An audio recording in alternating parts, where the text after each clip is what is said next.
AMAC Government Affairs Committee, Mr. Farad Ali, and our expert, Director of Departmental Office of Civil Rights, Office of the Secretary, U.S. Department of Transportation, Director Irene Marion, to the stage. The mic sounds nice. Check one. Mic sounds nice. Check two. Testing, Good? testing. Testing. Well, welcome everyone to our session today. We're really excited. We're going to have an engaging conversation. I know last year we had done this and we had talked around really preparing ourselves for what the future was going to be with the NPRM and how we were working together and understanding all the things that were happening in the administration.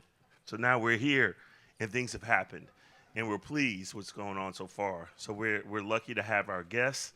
We'll have her introduce herself, talk about some of the work she's doing, and then we'll engage in some questions from up here with Miss Irene. And then after that, we will come back to the audience for a few questions. Does that work for everyone? All right. Thank you. Miss Irene, how are you doing today? It's been quite the morning. Okay, all right. It's been quite the conference. If you all joined the breakfast. Yes. Just feeling honored and still taking it all in, a little bit overwhelmed, but I'm here and focused. But we appreciate Glad it. to be here. We appreciate that black girl magic too. There's some great things happening. So many things have happened with the infrastructure bill, the redoing the NPRM. We've seen Congress and the president's administration really kind of focus on really equitable issues. And we saw in the infrastructure bill and then also with the bill for the Debt Reduction Act, so many different opportunities. I believe that so many of those opportunities has created this kind of backlash of wanting to fight against DEI. What was so important is that the administration had enough forward thought to put in equitable issues in that process. So tell us a little bit about what you're doing at DOT and implementing that stuff and how has that impacted your work and what can we do at AMAC to help accelerate the opportunities for people of color and disadvantaged businesses to kind of go forth and win in? Yeah, well, thank you. First, I have to thank the AMAC community for helping to get us here because the president is responding to what he heard from across the country, from business owners, from industries, from community members, from voters, folks who were looking for a change from the federal level and understanding that at the federal level, things trickle down to the local level where they need to see and feel the impact. So we know that it's a critical time, and we know that it's kind of like I always describe it as like the stars have been aligned. You have a president talking about racial equity and economic justice and environmental justice and gender justice and all these things. You have a vice president, first ever woman, black woman, Howard HBCU graduate as vice president, helping to run the White House. You know anything about Howard? I'm just playing. If you didn't know, proud Howard graduates. All right. Class of 2004. Got my line sister in the room. But what is going to be critical, I've been talking about, we have 4 pillars of our equity work. We're focused on wealth creation. We're focused on power of community. We're focused on expanding access. We're focused on interventions. But most recently, in this last year, we've been especially focused on institutionalizing these equity initiatives because we don't want this work to ebb and flow with other administrations. We want to have lasting impact and change. So we've been very intentional, not just with the strategies that we are deploying and publicly talking about, but we have a lot of work that we're doing that we don't so publicly talk about. Our internal teams know it, and engaged partners in those work areas know it as well. But what's going to be critical is that a few things. One, we need all of our stakeholders across this industry to continue to be vocal on these issues. We cannot take for granted that we've had this administration specifically in all of these years to advance a very aggressive agenda. And we need to keep talking about it. We need to keep ensuring that folks understand what we mean when we talk about advancing equity, what we talk about, what it means to advance transportation equity, what it means to talk about racial equity. Yeah. So actually, when we first came in as an administration, we were vetted for equity work coming in as a political team, which I was very impressed by. But the first thing that we did is I said, hey, I don't know all y'all yet. And I don't know how you come to this equity work and what definitions you're working from. So we actually did a required training for our political team and some key career leaders in the organization to make sure that we level set ourselves. We did 4 sessions. The secretary participated. So in those first 6 months as an administration and as a cohort, we reset ourselves around what it meant to do this work and what we were going to do together. But we need industry stakeholders to continue to engage us on those issues. We can't let folks go silent. We cannot take this opportunity for granted. And we need each organization represented here to take on your own equity strategies. Around 2020, a lot of organizations and industry partners were making a lot of big policy commitments, and they were putting out statements and saying all the things that they were committed to. What's happened in those 4 years? So what I can attest to is at the department, we have lived up to those values, and we have done that work, and we have been public about what we're doing, and we've developed all types of strategies. We got a DEIA strategy, we got racial equity strategies, we got gender strategies, we got HBCU strategies. What I need to see from all the partners here is, what are your strategies? Wow. How are you making those commitments actionable? What are you doing to build capacity in your organizations? What does that look like in your organizational budget? What does that look like in your leadership team? Does your civil rights office report to the CEO? If you created an equity position, what is their alignment within the organization? All of this work requires us to really get into the weeds of all those details, and that's what institutionalizing the work means. So there's this kind of organizational assessment piece. There's also the vocal advocacy side and communications piece. The department needs to hear from you. The White House needs to hear from you. The Hill needs to hear from you. Other industry associations who are not particularly focused on minority professionals need to hear from you as well. So we need to keep the drumbeat and kind of keep the messaging going on why this work is important, what it means for us, what it's delivering for America, and what it's delivering for our industry. I would also say we need to continue to invest into our professionals. So everybody here is here because we're here, as a safe space for us as professionals in this industry, and we need to continue to keep up our professional development.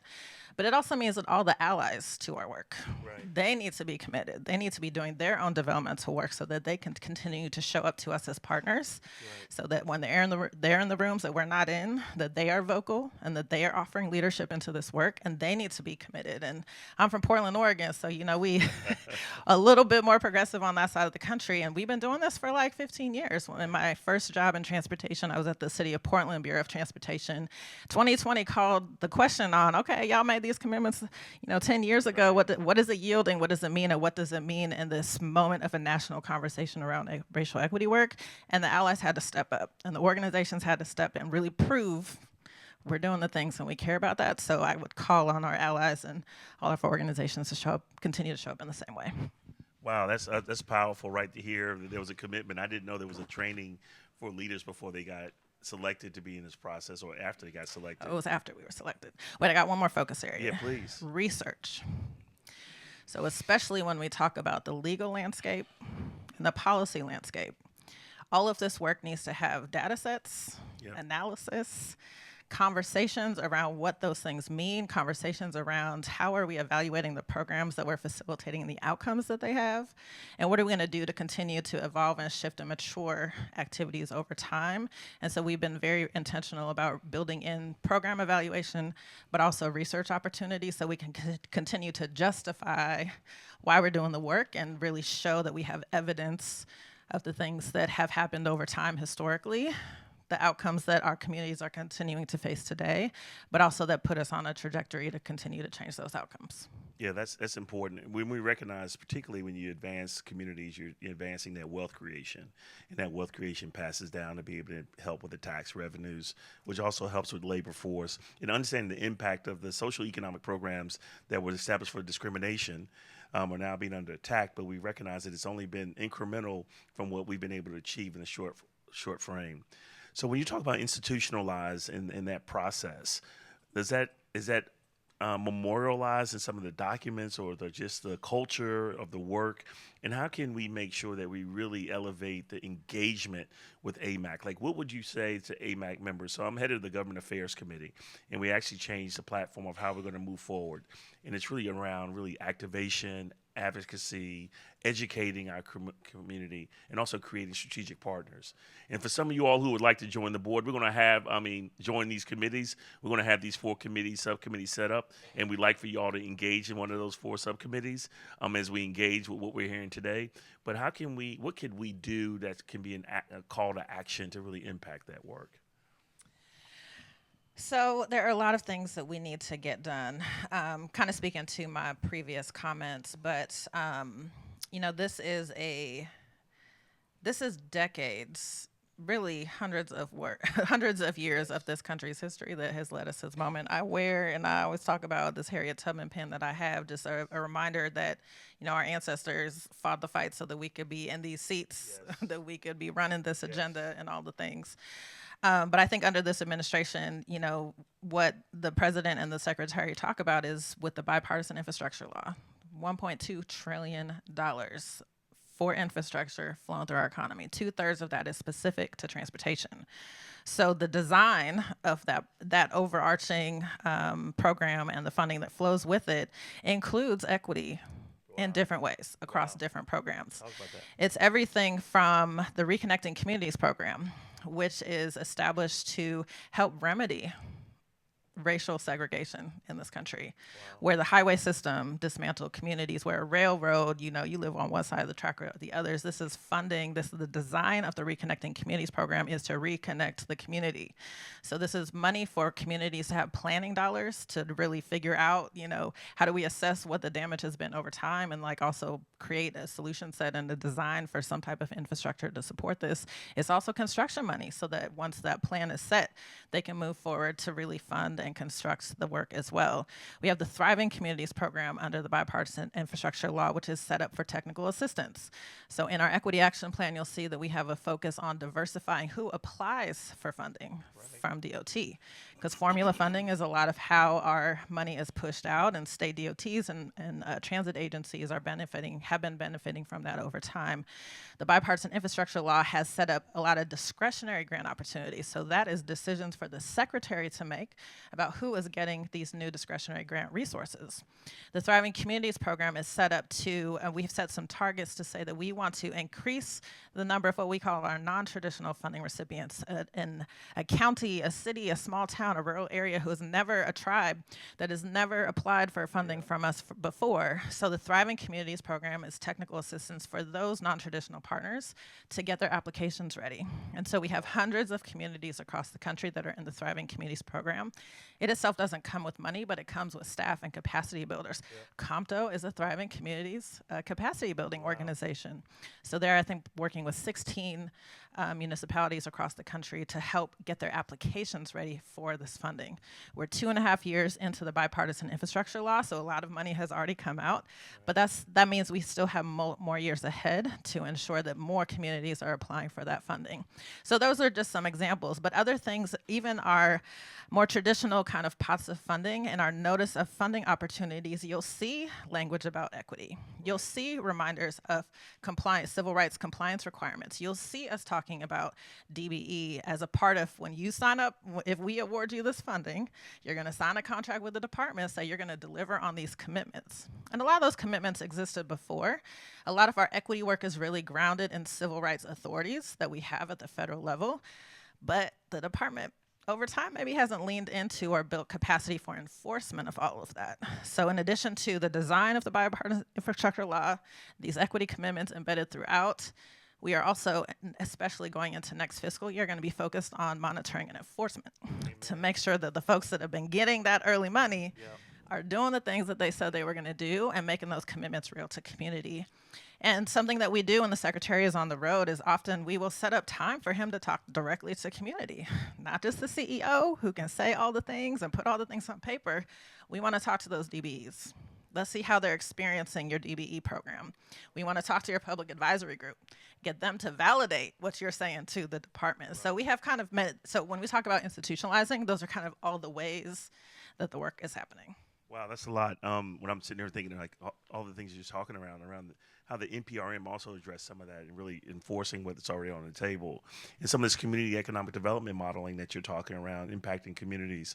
So some of that funding is coming from DOT, and that DOT money is coming to the state. Is it through an allocation process or is it through the allocation or an application process to impact our towns and cities and states? So the formula money that existed still Yes. exists, and that's basically Congress decides how much money each state or agency is going Right. to get. We cut that check. It comes with obligations, but that still is in play. The discretionary money is what is new and Yep. what is funded for as a 5-year funding stream from the department. So we're 2.5 years in. And then we, have 2.5 years more of funding coming out. So if you haven't applied yet, I encourage you to do so. But again, the power of that money is that the secretary has the discretion, and the secretary is running the agenda of the Biden-Harris administration, which Right. includes this focus on equity and environmental justice and like all of these things that our communities care about. Wow, thank you. We recognize at AMAC that it's really the 3M strategy, right? We understand that it's important that we have good management skills and partners in the work that we're doing.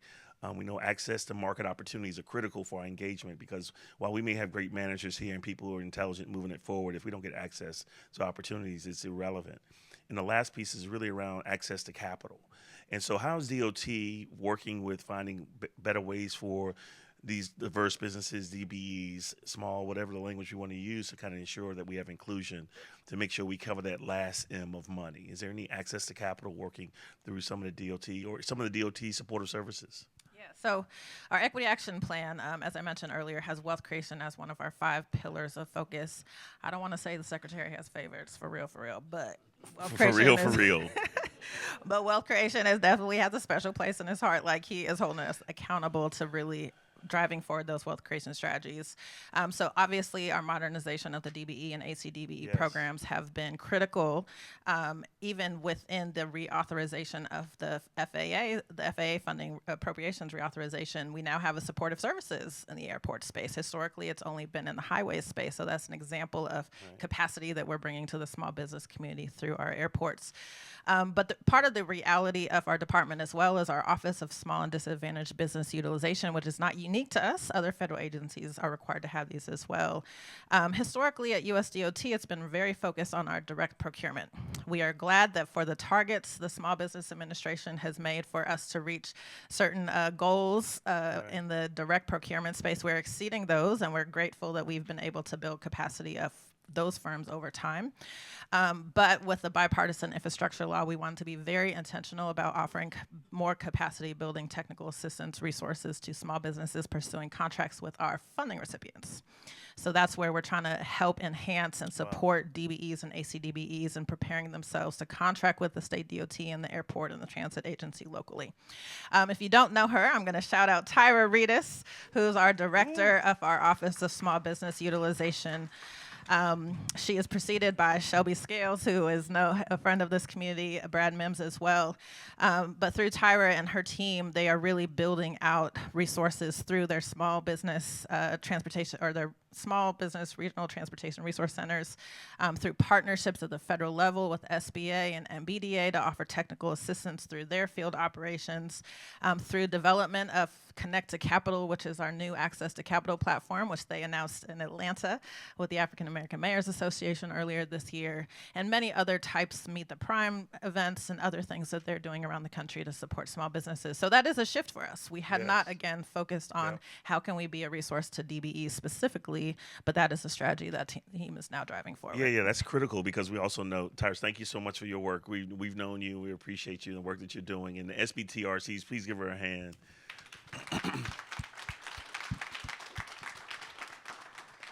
And so having the SBTRCs is kind of focused at small business transportation resource centers, right? All these acronyms. I'm not Cedric the Entertainer, but you do have to know these acronyms to play in this space, right? Y'all know what I'm those talking DBE jokes the other night. I Right. was like, oh, we gonna talk about that forever. Right. So we've got that. So we've seen the NPRM come down the stream, and we know that it's fairly a neophyte. It's new. It's nascent. Some of these changes, and so there may be some growing opportunities in that process inside DOT as well as in the business community. What can we do? I mean, and I also want to really thank DOT for really having these the ways they've been reaching out to communities. I mean, by doing webinars, going to spaces and places and talking around how this community economic development model needs to move forward. And that was really some of the emphasis that caused us to kind of change the government affairs way we're going to be working with this kind of activation, advocacy, and strategic partners. Because just watching you all partnering within the federal government is amazing, because so many times you've operated as silos with MBDA and DOT, and now being able to collaborate that is better for our community, because so many times minority and diverse businesses would have to go to DOT, then you have to go to MBDA, then you got to go to the Women's Center. Y'all know what I'm talking about? If you don't know, you will know, but now that they're collaborating, it's a big deal, because it allows for you to go to one-stop shop. At least you could have the kind of formality of introducing. And I know the OSDBUs or DOS, am I getting? DBU. I'm telling y'all, the acronyms are real. SBTRC is the regional. Right. OSDBU is our headquarters. Y'all got that. But like all that. They working together. So it's almost like going to a primary physician and then being able to know where to go next. So that's important. So what can we do as a community, as an AMAC community, to kind of help accelerate this work, recognizing that we're in an election year, which is real. It's real in our states as well as nationally, and kind of keeping the information flowing for the federal money that's getting appropriated to make sure it has an impact that's intended for, which is the desired outcome, if it's wealth creation or just even participation. What can we do as a call to action to make sure that we communicate to our state legislators or our federal legislators? I want to make sure that we keep active in this process, particularly between now and the end of the year, to make sure that we don't lose what we're trying to gain in this newly formatted process. Well, I don't want to violate the hat check, so I'm going to choose trying to my work words with you. carefully. But some things I just want you all to be mindful of. First of all, we have an amazing career team. And so regardless of any transition at the political level, we have experts who have been in the department for quite some time, who know us, who know the field, know the market. And so a lot of what we have been doing as we're doing those webinars and trainings and coming out to these events is that we want to introduce you not just to us and make sure that we're accessible, but that our career teams are as well. So if we have any career employees from FAA and DOT, please raise your hand or stand up to be recognized. Yes, so these are your people. You probably know them already. You interact with them and their offices. But these are the folks that are going to hold down this work and these programs. I think a part of what we have unlocked under this administration is like we came in on day one. They were like, here's all our ideas. They had an agenda for us. And we said, we're going to empower you. We're going to resource you. We're going to staff up. We have doubled the budget of my office. Okay. It had been flatlined for 10 years. Wow. And that has an impact on what kind of policy we can drive forward, how available we can be, what kind of resources and programs we can push out. And so as we've been able to staff up across all the civil rights offices of the department, that is why you're seeing more programming and events coming from us. But again, those career teams really hold us down and are the resource to you all in the long term. What I tell elected officials as I engage with them is that they need to better understand our industry. Sometimes the questions that are coming in from them, I'm like, I know you are an advocate for small businesses, but I don't think you really know this DBE program, because you'd be asking me some different questions. So we're going to spend some time with you and offer technical assistance so that you just understand all the technicalities of these programs, all the ways that it functions, the things that are going to help improve it over time, and also the things to be tracking at the local level. Do you know the Civil Rights Office? Wow. In your state DOT? Right. Do you know the civil rights leader at the airport? Do you know who's running the DBE compliance program? Right. Do you understand the certification process? Right. Like, we need elected officials to understand that so that they can be great advocates for our compliance work, but also so that as they're thinking about policy moves that they want to make and contribute to and lead on, that they can be responsive and that they can be effective leaders in their jobs. And so I would say to the AMAC community, as you're engaging with elected officials, make sure that you are a resource to them so that they understand your perspective, what you're advocating for, why, what kind of outcomes you're aiming for, so that they can partner with you really to help develop those policy goals and interests and activity. Wow. Did y'all hear that? So if you don't know your national elected officials, you need to get to know them. She didn't break the Hatch Act, but I can, because I'm not elected. I think it's important that we know who our elected leaders are and do they understand the positions that's important to AMAC, and they understand what DBE means, and they understand these acronyms. and they understand the tax implications of this work and the employment implications and how it builds community. And one of the things that we try to talk a lot about at AMAC is that this is really not about affirmative action. This is about competitive action, right? Let's stop playing this game. This is not black or white. This is green. And so when you start seeing this impact happen to our community, and I'm a conspiracy theorist, and I know y'all taping me, but it's okay. When you start seeing people take away critical race theory and teaching children around the impacts of our history, and then that's the genesis of them understanding there was no discrimination, and then you move it forward and you start making laws that say there's no reason to deal with discrimination, and people don't have contextual understanding that there was discrimination, and that's why these laws were developed. If you change the mind share, you'll change the market share. So it's going to be really important that people take into consideration that we continue to re-educate new populations of the impact of what we've created in our community. And while we're talking about 10% or 15% goals, that ain't nothing. I'm going to watch my language. I am being taped. But, that's relatively insignificant when you talk about the economic impact that we can have by igniting our communities. So it's not good for us just to be consumers. We need to be producers, and we need to help the community. We need to help our communities, our local communities, to understand the economic impact of what diversity does in its buying power and the way that we work. Now, she can't say all of what I just said, but I took that from that. And so I would say, the call to action today for you all is to find out who your national congressman or congressional member or senator, and just ask them, do you understand what I do? And if they say no, as she said, become a resource, because that may impact the way they vote. And the way they vote controls policy. And Walter Fauntroy told me this. He's a longtime congressional member from Florida. He said, whatever the laws say, that's where the money gets paid. And so we make sure the laws are in favor for equity in advancement, not just advancement, because there is a difference in how this works in economic justice. Well, I want to build on that and go down a couple more rabbit holes. So, okay, you go, girl. A budget is a moral document. Yep. That's what Dr. Martin Luther King Jr. told us, and I think it's attributed to some other folks as well. But the first day I came into my organization is I said, let me see this budget. Let me see what is going on and what the leadership commitments have been over time. Right. And that is the level of detail and that we need to be paying attention to. What is getting funded? Who is getting hired? What programs are advancing? That's a part of it.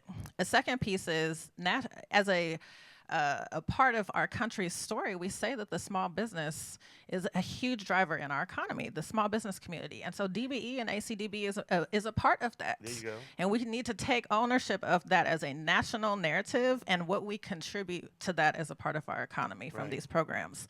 But a third thing is, this focus on the history of what got us to where we're at and why we continue to need these programs is a huge part of what we need. Some of it is sometimes we got to help the Congressional Black Caucus build a congressional record of evidence that says this is what justifies the legislative decisions that we are making, and the evidence of disparity studies and other things that will continue to come forward and be pulled up in hearings and other things. Sometimes it's the line of questioning that the secretary has to respond to. Sometimes it is that when we are in the midst of litigation, they will call out whether or not there is research that continues to justify these programs existing. And so this focus on racial equity under this administration has been critical because we are digging up that history. And we are coming off of 2020 when a lot of communities were coming forward to say, we have had enough of this. And we need new solutions because this ain't working for America. And we need change, right? But that's where things like this Reconnecting Community program is critical, because all of these applicants for this funding are saying, here is the history of this community. Here is what was dismantled. Here's what we have as evidence of what this means for where generational wealth was not passed on to generations, because houses were lost, because businesses were lost. I am from Portland, Oregon, which often competes to be the whitest city in America.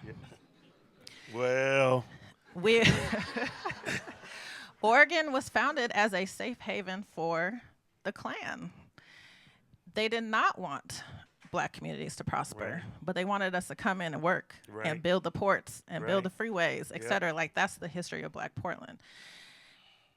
And the highway there were multiple waves of gentrification, but the Reconnecting Community project that's being funded in Portland, what you'll hear talk about there is the Albina community was a thriving Black community in Portland.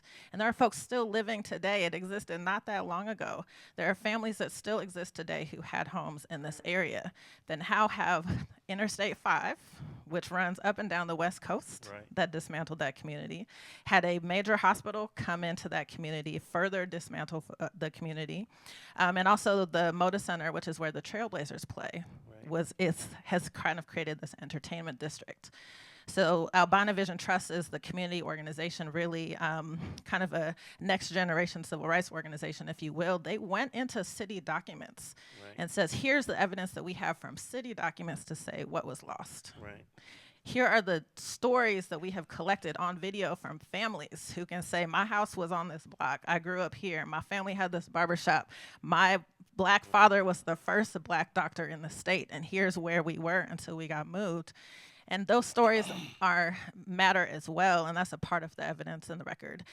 And then there's like a healing journey that we need to be on. A part of this work for me is like, we gotta work through this pain a little bit. The acknowledgement of that pain, the acknowledgement of that history is healing for us. To hear the president say we're advancing this work because these people have been impacted, these communities have been impacted, their lives are like this because of decisions government has made.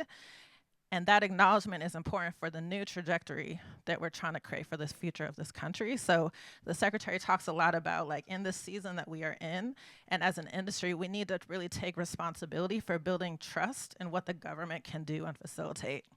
And so going home to that announcement event that we had in Portland, I literally cried like through the whole press conference because my elders were saying, wow, government, listen to us. You heard my story, you hear my pain, you understand what this means for my family, and you're coming in with millions of dollars to do a thing that we never thought you would do, and to give us an opportunity to set up the next generation of transportation leaders to carry a project forward that's gonna be like 10 years of build. Business opportunities, jobs for community, and the design is really centered on Black children. So not on the history and trying to recreate what existed before, but what does the next generation of our community need from us, and how are we building towards that? And that's the opportunity that every single new transportation project gives us. Well, you know what I really appreciate about you, Director Irene, is that you recognize the impact of, don't get fooled by the social justice, because social justice without economic justice is no justice. And we need to understand that we need to be agents of really ingredients and to help make that change. This has been a wonderful opportunity. So we only got probably time for a couple of questions. So if we have a couple of questions you can shout out. Karen, you want to do that? And then we'll have to go. I think there's a business meeting. They're looking at me funny. So I focus on procurement. I found contractors for a living, and the FDA has a rule, Federal Transit Administration, that when they require the general contractor to bond, especially these large projects, 200 million plus, they cap the payment bond at $2.5 million. And so a lot of MBEs and small businesses are going to be at the end of that job. By the time they get to the end of that job, that payment bond is going to be exhausted, and they can't lien a federal job. So it's eviscerating their lien rights. I have written so many documents, and I have no clue as to why they don't follow the Miller Act. So that would be really awesome, because there's so many MPEs that have just been eviscerated because they can't get the money. The other thing is that I was wondering if you could look at a regional personal net worth program.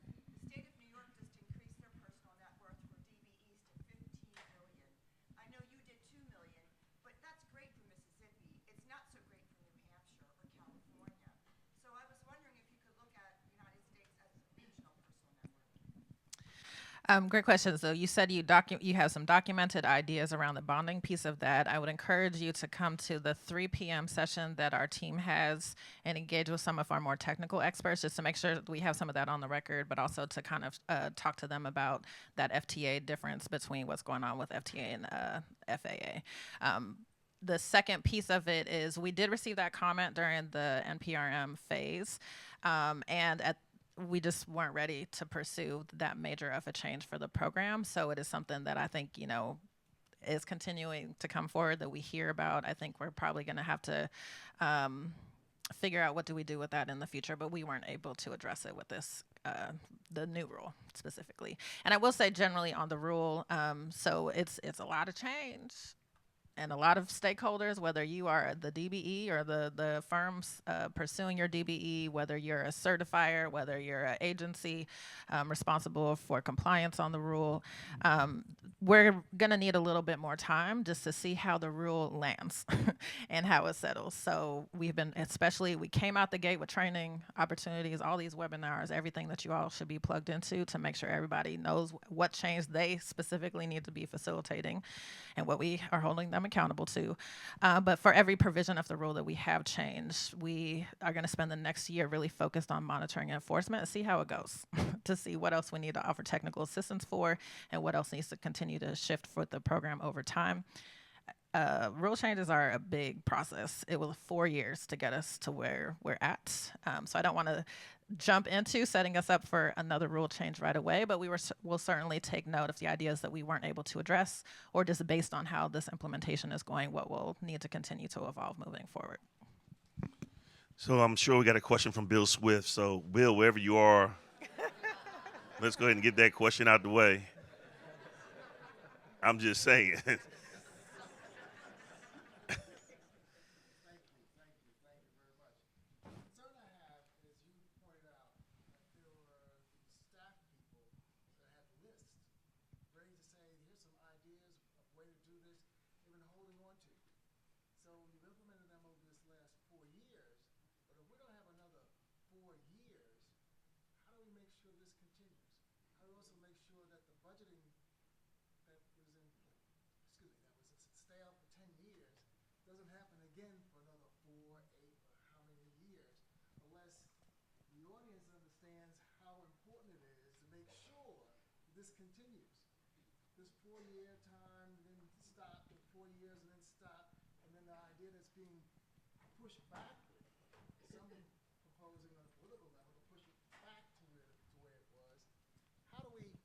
No, we don't want him to have a microphone. No. It's all right. It's all right. That's I think all I got right. the question. But to be swift, right. But I think the point is, and I think we all understand, that we can't stand here with, twiddling our thumbs, letting somebody else do it. We have to step up and do it as well, realizing it's a tenuous process here, especially with the concern for pushing it back to the way it used to be, whatever that is. So look, we are in a democracy, in a system that elected officials come and go. Yes. And my job isn't, my side of the work is not to do that part, be a part of that. I'm appointed by the folks that are elected.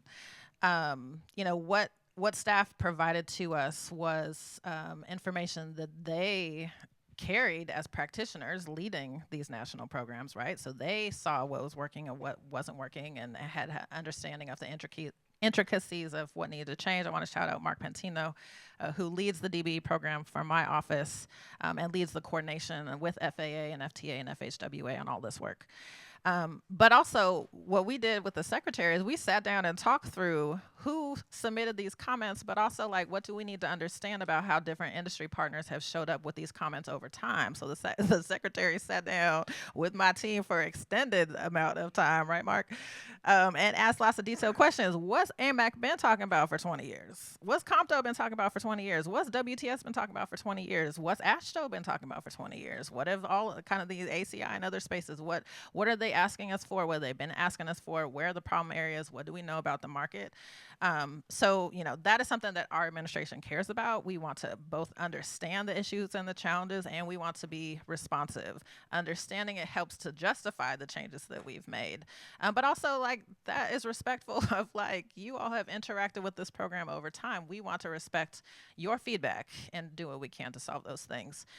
To you all as an industry partner, I would say you all need to make sure that you continue to be in coalition and coordination with all the other industry partners who are advocating for the same thing, so that no matter who is in office, if they will get a letter. We've gotten some letters that have lots of logos on them.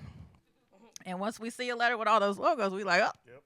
we need to talk about this. What's this issue? Give us a background document. We might need to have a meeting. But it starts with you all showing up as a coalition to the elected officials, to the secretary, to whoever is in leadership to say, this is what we are galvanized around. This is what we're asking for. This is what we expect. This is what we're going to support and not support. You know, we respond to those communications, but that needs to happen on all fronts. That could be a legal strategy. It could be a research strategy. It could be an advocacy strategy. It could be building a coalition that's not specific to transportation, but engaging national civil rights organizations and legal think tanks. Like, there are a lot of partners who care about this work, but may not be transportation experts. And then, of course, there are the communities that we serve and who benefit or are burdened by this work as well. And there has to be, I don't get to coordinate that from this seat, but you all can coordinate that at the local and regional level, but at the national level as well, so that you're coming in full force to say, we are all aligned in this way on these issues. And here's our expectations. And here's what we think the secretary could do. Here's what we think Congress can do. Here's what we think the White House should be facilitating. But that some of that is on y'all to organize that work. And I come from an organizing background, so that's just kind of how my brain works. But that is also part of what's been effective and what's helped us to build this momentum over time. Yeah, I think it's important that we first of all, we really want to thank the director. Please give her some love. And thank you again to all of our team and all my colleagues who and all the support me. team here. You know, this is a unique opportunity. They say the elections matter, and they say that people matter, but really we're about making sure that the grassroots can make it to the grass tops. And we understand this is about wealth creation. We know this is about advocacy, activation, education, and more importantly, what we've heard today is more around strategic partnerships. So we need to realize how important it is for us to connect with each other, regardless of what our considerations are or some other issues. But we align ourselves because we have a friend at DOT. And when you have friends, it's best that we show up real big. So if something does change, that they can see that we weren't just there because she was there. We were there all the time.